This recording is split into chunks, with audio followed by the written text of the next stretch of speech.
Hello Internet, Taliesin here, and today we are talking Jaina Proudmoore. We are talking Katherine Proudmore. We are talking a surprise third super important previously non-canon Proudmore, and we are even talking a bit of Arthas and the Lich King too, because today we are looking at the Pride of Kul Tiras, the questline that wraps up the whole of the story of that continent for Alliance players, a story that you can only complete if you are max level, have completed all 21 story chapters across the 3 leveling zones, established footholds in the 3 Zandalar zones as part of your war campaign, and ultimately completed the Siege of Boralus mythic-only dungeon too. But it's worth it, because there are 2 new Jaina-centric cinematics waiting for you when you do, which are every bit as brilliant as we've come to expect, and one of which that is actually really brave and unusual and tries things that no other World of Warcraft in-game cinematic has even come close to. So I really want to give this the Taliesin Talks analysis treatment, because as usual there's some really interesting themes and details to highlight in these films.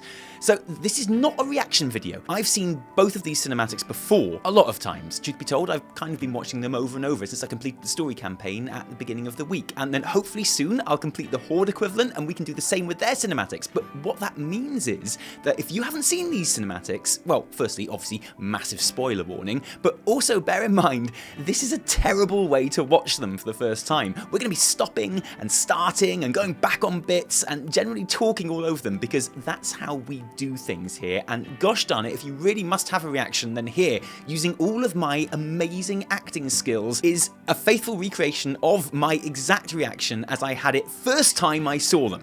Holy shit. I'd like to thank the Academy and my agent and my parents for all the support they've given me. I'm available for weddings and bar mitzvahs. And with that 10 out of 10 reaction out of the way, join us as we analyse the 2 cinematics that make up the Pride of Kul Tiras, okay? Go, go, go, go, go, go, go. Before we dive straight into the first cinematic, it's probably worth having a quick recap on the events leading up to it. You'll remember that at the very beginning of the expansion, we arrive with Jaina on her sadly not flying this time psychological ghost galleon to her home continent of Kul Tiras, where we are promptly arrested. Jaina is sentenced to death and handed over to the suspiciously evil-looking Priscilla Ashvane to do with as you will. And that is the last we see of Jaina for the rest of the zone, until now, during which time we've escaped, become best buddies with Flynn and Taelia, got rid of the ghosts in Drusvar, not seen any old gods in Stormsong Valley, seriously not a single tiny little one, because why would we? There are no old gods in BfA after all. It's an expansion about the faction war, that has been made very, very clear, and cleared the Ashvane company out of Tiragard Sound after exposing them as dirty baddies, even though Priscilla managed to escape, and we have now learned is gathering her forces to take over our beautiful city of Boralus. Meanwhile, Katherine Proudmore has seen the error of her ways and sent us to get Jaina back, because luckily for everyone, Lady Ashvane didn't just have Jaina put to death in a really simple way, like burning her and then using the ashes to create a perfect smoky eye, but instead banished her to a place called the Blighted Lands, which apparently no one has ever come back from. So obviously us and Katherine are totally just going to head in there, grab Jaina, and bring all 3 of us back, because YOLO. Once we get to the Blighted Lands, we chase around a scary psychological ghost baby Jaina for a bit, where we see visions from her past, including Varian Rin from when they invaded the Undercity together after the Wrathgate, the Kirin Tor telling her that she's acting very badly because she hates the Horde so much, and of course, Daelin Proudmoore himself, who, as we all know by now, Jaina basically betrayed and is responsible for his death at the hands of the Horde in Theramore in Warcraft 3. And when we find Ghost Baby Jaina for a 4th time, this cinematic, which I think it's fair to say is unlike anything we've ever seen in WoW before, begins to play. There you are.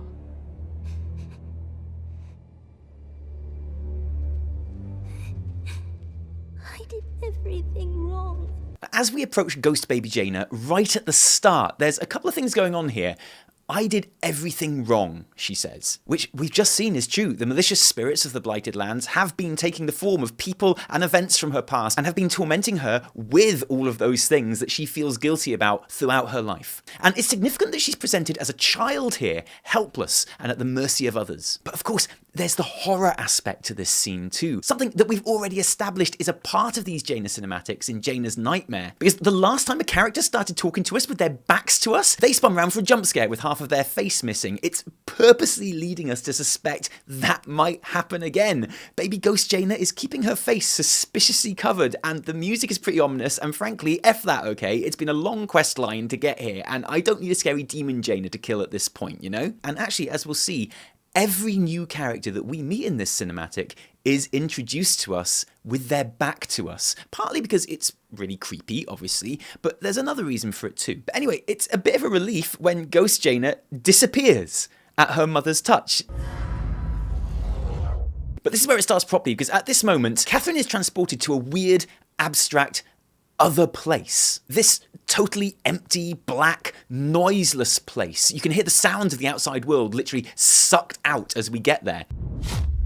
Which is reminiscent of lots of things, but most recently, the strange non-dimension where 11 encounters the monsters from the Upside Down in Stranger Things. And that feeling of this being an abstract plane is helped by some frankly amazing sound design, but also by some really unusual camera angles and movements. And I'm not going to point out every single example of this individually as we go along, but they all come together to highlight how this is a place where the normal rules of reality don't apply. It's a subconscious, dreamlike existence. And before we talk about what Katherine sees there, I think it's important to remember where Katherine emotionally is on her journey here. All those things that have happened since Warcraft 3, she's only heard second or third hand, and here it's like we're actually taken into Jaina's subconscious, and Katherine and we can see these things firsthand. Although if you've played the game long enough, then it's all stuff that you'll have seen before, because we start with this vision. We're too late. This entire city must be purged. Of Arthas. Jaina? A character who has been referenced constantly in all of the BfA pre-patch cinematics, Warbringers and cutscenes, and here we see him yet again, just before the culling of Stratholme, at the moment where he begins his journey to becoming the Lich King, and the moment that Jaina walks away from him. You'll remember this from Warcraft 3, these are the exact same lines they say in that game. And just as an aside, it's so cool to see Arthas in one of these cutscenes. High res and really expressive. Just as a player, it's totally thrilling to see him looking so human. And remember, this image right here, looking vulnerable and confused and kind of like he needs a friend, this is Jaina's last memory of him that we're seeing here. This is the image that she has had of Arthas in her head ever since, which is kind of reinforced by what happens next. Sorry, Arthas. We see Jaina, our Jaina, not as she was back then, because it's showing us that this is a moment that Jaina still relives and thinks about today. I can't watch you do And she walks away, and Katherine reaches out to her and hears Jaina's regrets filling her head, just like they filled Jaina's ever since. If I'd stopped him, he never would have turned. Yet another thing that Jaina feels guilt about, and we realise this isn't some show or theme park ride being staged for Katherine. This is Jaina's reality. This is what she goes through probably all the time whenever she's left to her own thoughts. And this shot of Katherine's face here, she's starting to realise that too, and starting to realise what it's like to be Jaina. The next scene we appear in is Daelin confronting Jaina at Theramore, using the fountain that is actually in the pre-mana bomb Theramore in WoW, which I really like. And once again, just like Arthas a moment ago, we are introduced to the character with their back to us. And once again, we see current Jaina, even though this happened 20 years ago. This is something that she still lives through now. And again, this is a direct word-for-word recreation of a scene from Warcraft 3, interjected with Jaina's regrets echoing around the space throughout. I won't let you do it, Father! I should have tried harder. You don't understand! I understand more than you suspect, my dear. I wasn't strong enough. I wasn't strong enough. I should have tried harder. And look how much bigger than her Daelin is here, emphasised by this camera angle looking right up at him from below. Everywhere you go in Kul Tiras, people bang on about how amazing Katherine Proudmore was. He's a metaphorical giant of a man. He kind of looms over everything that happens in Kul Tiras. And so in Jaina's mind, when she remembers this moment, her psyche shows him as a literal giant of a man. Perhaps in time, you will too. Seize them all! I should have made him listen. Father, no! Forgive me. I should have made him listen. And here we see Katherine have a bit of a revelation, because now she sees the actual events happening in front of her. She sees the truth, that far from being the victim of Jaina's treachery, I mean, Jaina's memory conveniently leaves out the bit where she tells Thrall and Rexxar the secret way into Theramore to get the jump on the Kul Tiras forces, but there's no need to be nitpicky about it, is there? Daelin Proudmoore was a victim of his own rage, of his own anger, for his own inability to listen. You couldn't save him from himself. Like I just said. But this image of Jaina holding her father as his heartbeat stops, and we once again see the pendant, which has been a central character in this story right from that Jaina comic and in every Jaina cinematic since, as Jaina once again says the most famous of all Jaina lines. Why wouldn't you listen?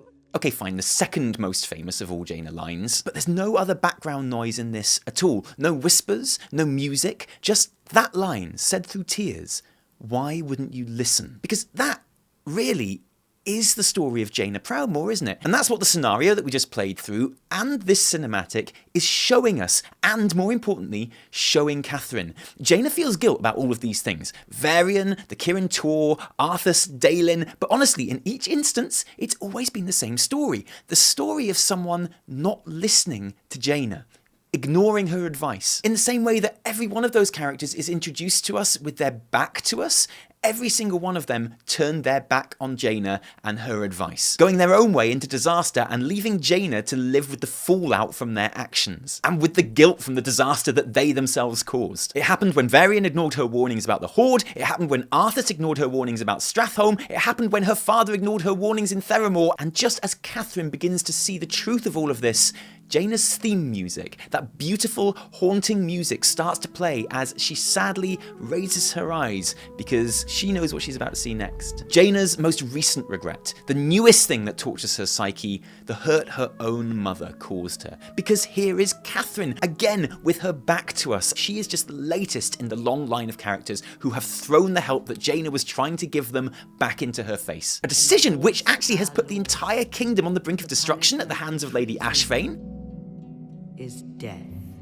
And here, she watches this bit from the earlier cinematic exactly as we watched it, with dismay at what she's about to do. Do you accept? And again, she towers over Jaina, and we see all of those ghosts, literally, because all these people are dead now, but metaphorically as well, all of those people that Jaina tried to help, but couldn't because they didn't let her. Ronan on the far left there probably isn't a great example, but does still fit the description, because he ignored Jaina's desire to stay in Theramore when the bomb dropped, and sacrificed himself to save her. He did also ignore her advice and ended up dying in a much more noble and selfless way than everyone else on screen there, to be fair. But this shows how those ghosts, those regrets, are something Jaina always has with her, following just a few steps behind. Although interesting that none of the Blood Elf mages that she had murdered in Dalaran after Theramore are there. Something that actually totally was her fault, but which she obviously doesn't regret in the slightest. But this is where Katherine does what no one has ever done for Jaina before, because she steps up and she puts stuff right. The next thing that happens in this earlier cinematic that we are rewatching now is that Katherine turns her back on Jaina and walks away. But future Katherine is stepping in before that can happen. She will not stand by and turn her back on her daughter again. So here she banishes her past self and confronts Jaina in the way that only a mother could.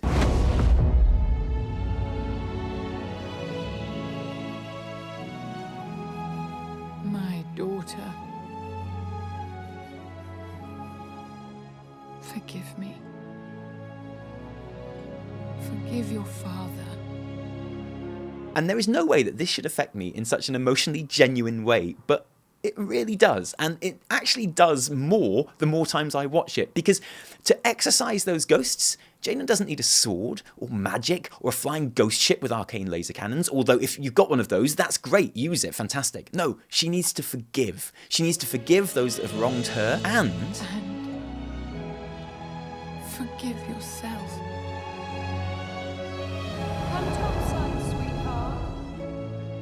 she needs to forgive herself, which is probably true for most of us deep down, and certainly true for her, because that's what brings us back to the present. We hear Catherine's voice from that opening BfA cinematic saying, "Come topside, sweetheart," which has a different sort of meaning here, and lo, Jaina is saved by the power of love and forgiveness, which raises an interesting question. Namely, is this newfound super important Jaina forgiveness thing going to extend to the Horde? It'll be interesting to see if it does, or if that's maybe a step further than she's willing to take at the moment. And then the scenario continues, and for one awful moment, it looks like Gorok Tull kills Katherine, and you're like, F that, but no, don't worry, she's fine. And then you get back to Boralus just in time for Lady Ashvane's forces to attack, and we are straight into the Siege of Boralus, which, by the way, is an awesome dungeon which ends in this totally ridiculous fight against the giant kraken, and once that's down, you get another cinematic, which I assume Horde can see when they complete this dungeon too. I haven't actually tried it on a Horde character yet, but it would make sense that they see it at the end of this as well. And if the first of these scenes is a really interesting delve into a character's psyche and memories and sees the creative team trying totally new things,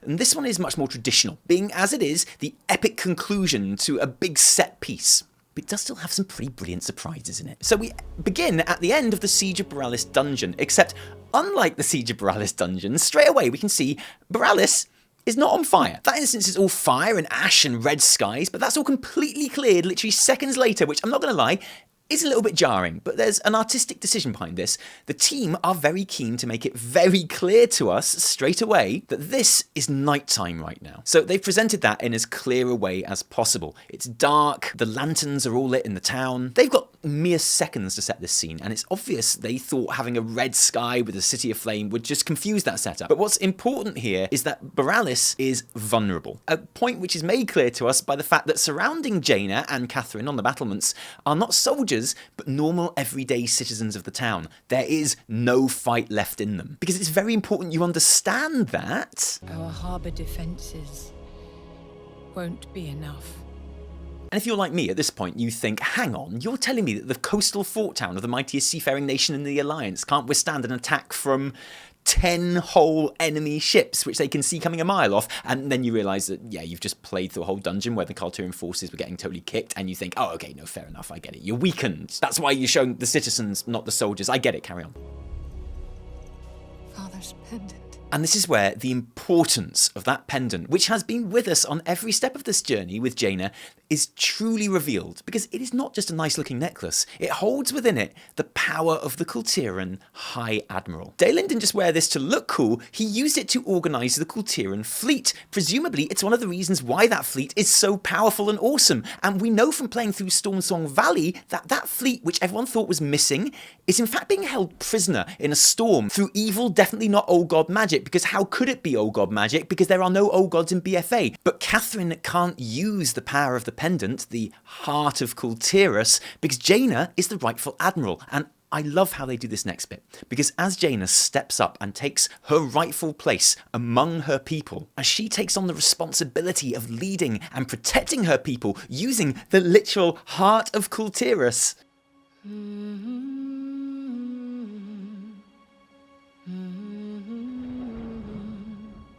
that song that we first encountered as a lament of regret for the way she, Jaina, felt she'd let her father and her people down. The song which we later realised was a nursery rhyme that a loving father used to sing to his daughter, and which we later realised had been corrupted into a song of hatred for Jaina among the citizens of her homeland. These citizens. And now that song takes on another final meaning, because it's not these citizens of Kul Tiras that need to beware the daughter of the sea. It's not Katherine Proudmore who needs to fear her, or even Jaina herself.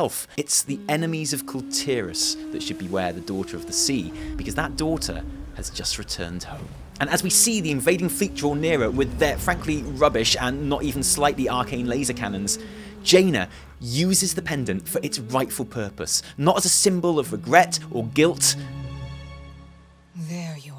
but as a guiding light for the Kul Tiran Navy. By the way, it's not important, but how much did we totally call this moment on the thumbnail of our Jaina Warbringers analysis video? Anyway, there you are, she says. She's found the fleet, but she's also found herself. Because, and this is what I love, this isn't Jaina's magic that she's using here. This isn't the same power that she uses to make boats fly or form ice walls with. This is Jaina channeling the traditional power of the Kul Tiran High Admiral. A power that you assume has existed throughout generations of Proudmoores. A power that might very well be borrowed from the sea itself. And you can see it reaches out across the water like a lighthouse. And it's not Jaina the mage, it's Jaina connecting again to the spirit of Kul Tiras which saves the day here. Because it releases the fleet from their storm prison, this incredible moment where the ships appear in a fork of lightning, just like we saw the Zandalari ships emerge from the storm in the opening Horde cinematic, drawing a visual parallel between these two mighty navies, which is the whole point we're on Kul Tiras and Zandalar in the first place. And if you're anything like me, at first you thought, damn,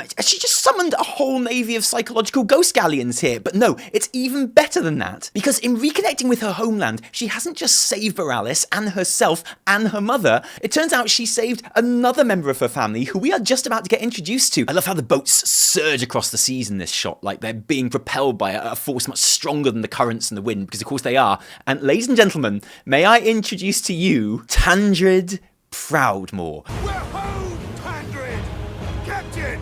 Pirates in our harbour! All hands!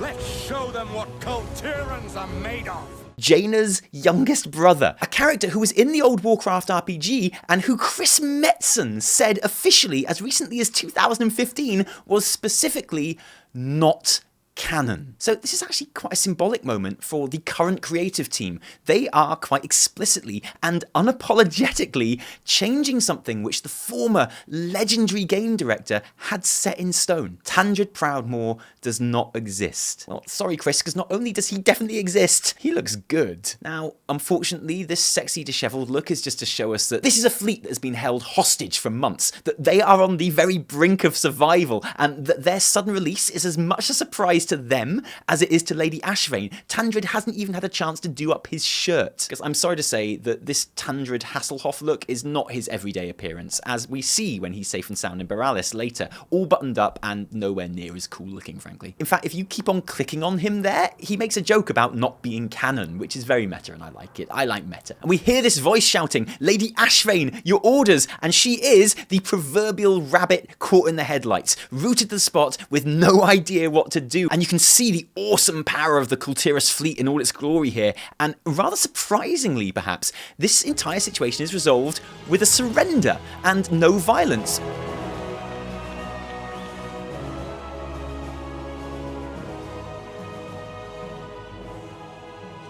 It seems hope has returned.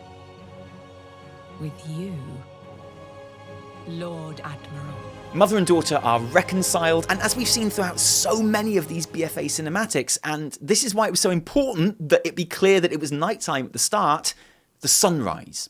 A new dawn. We saw it with the opening Horde cinematic, we saw it with the Saurfang film. All of these stories end with new beginnings, new hope, and I love that. And all of this raises some very interesting questions for me. The fact that Jaina was saved through forgiveness, and the fact that this was all actually solved without violence in the end, makes me wonder if this is a return to the way of the old Jaina, who seeks out peace with her enemy instead of a straight fight. I'll be really interested to see how she approaches relations with the Horde from now on. I wonder the importance that Tandred Proudmoore is going to have from now on, because let's be honest, he certainly seems like he's going to be very important indeed. He just had the coolest introduction that I think we've seen any new character ever have in WoW. In fact, I think I'm right in saying this, that no completely previously unseen character has ever been introduced in a pre-rendered in-game cinematic like this. That marks him out as something quite special. And perhaps most of all, I wonder about Arthas, because he has been a constant presence in so many of these cinematics in the early part of BfA, and as we'll see next week, there's a pretty strong theme of death and death magic running through the Horde cinematics too. And just in case you thought all of those Arthas references were just a coincidence or cool little throwbacks,